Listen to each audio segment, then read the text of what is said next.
Hello and welcome to today's episode of our prison story. We continue with the court process in the military tribunal.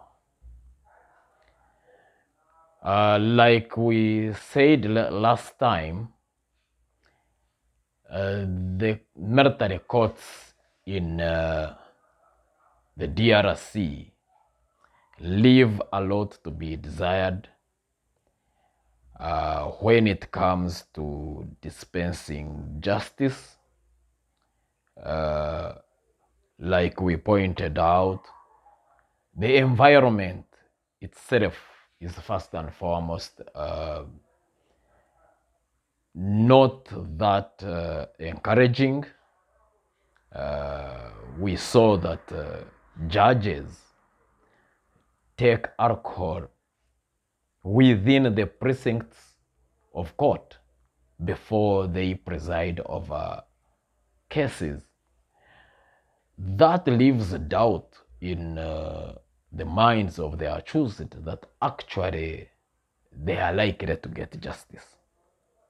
So even when maybe a situation warrants that a person is sentenced, that bias that actually one was sentenced by a drunk judge really undermines the whole judicial process.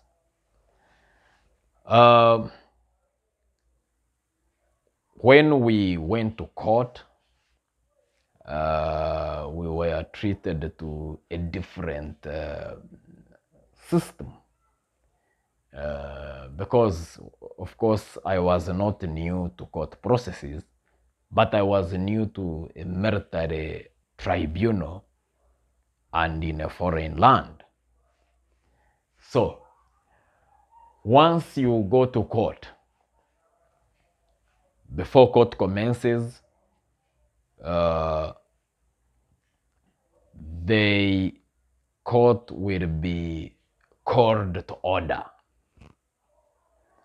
Now, unlike in our cases in Uganda, where it is the clerk that bangs the door and the judge enters, in a military court,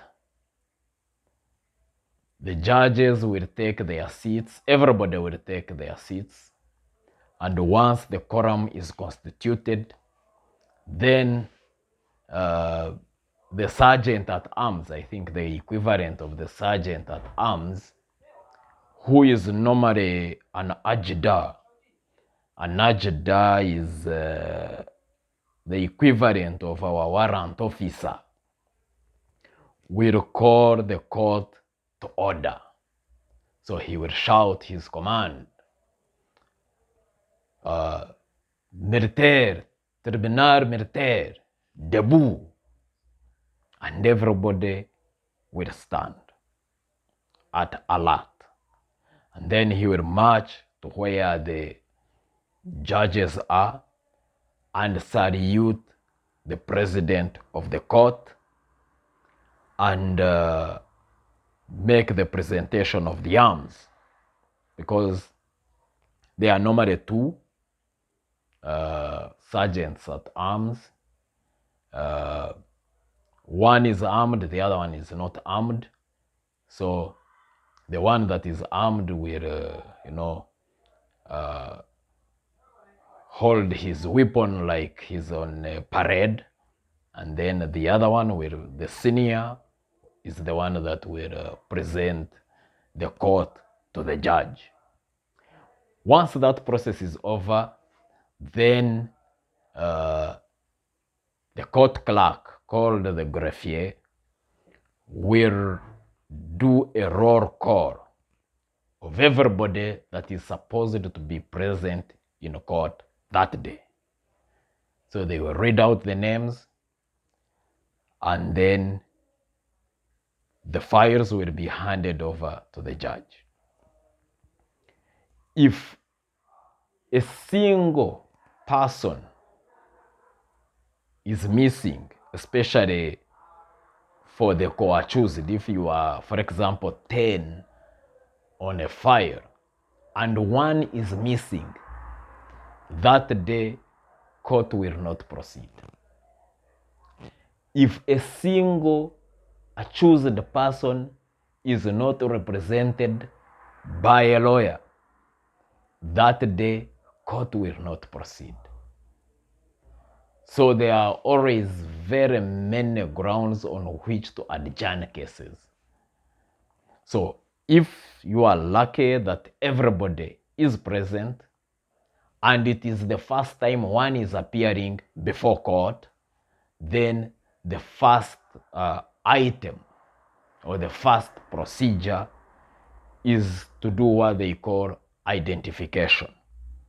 Now in this identification, the accused will be asked questions concerning their biodata as was presented to the investigators that took one's statement. So the judge will read the names, place of birth, date of birth, parents, physical address, if there is any, to ascertain that the person before court is actually the person that is supposed to be there. So they will have to do it for everybody on the fire.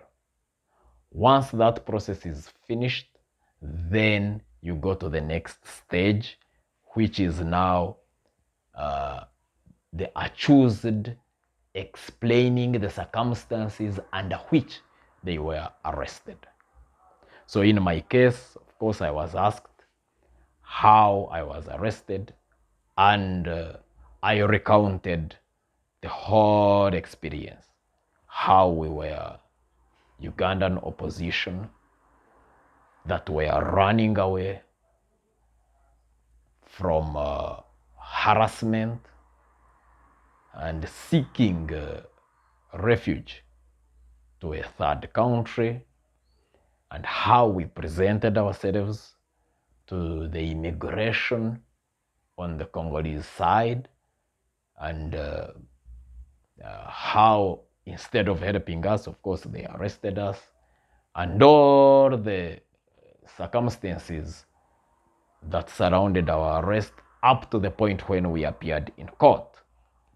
After my explanation, of course, then they have to ask the next person, and everybody will have to present their account.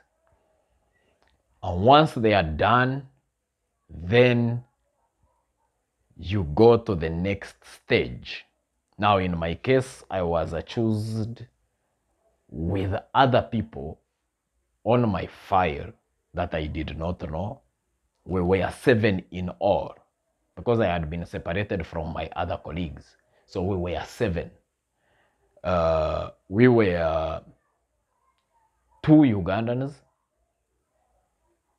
and 5 Rwandese.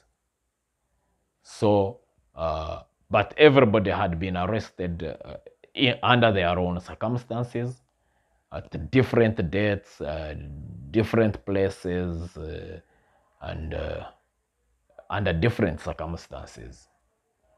So, once all the 7 were through with their explanations of how they were arrested, then we went to the next stage. The next stage is called plaidoirie. Now, at this stage, the arguments are basically technical. It is the prosecutor, who is called the Ministre Public, presenting the side of the state, and the presentations of the lawyers, of the defense lawyers. Now, when it gets to the plaidoirie, the prosecutor presents his evidence and after that proposes a sentence. Where it is mandatory that the prosecutor proposes a sentence, and but the ultimate decision lies with the judges. So in my case, the Ministre Public proposed 8 years as the sentence, but interestingly, there was not an iota of evidence presented in court. It was just the statement that I recorded before the investigators that was presented and used as evidence.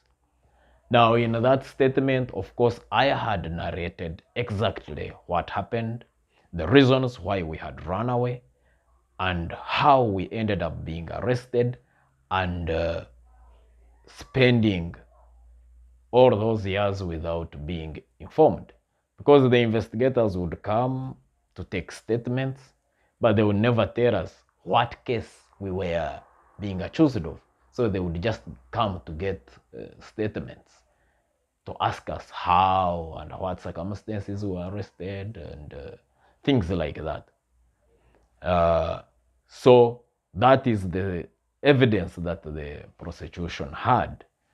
And on my side, I had ample proof to back up my assertions that actually I was an opposition person in Uganda and that I had absolutely nothing to do with the M23.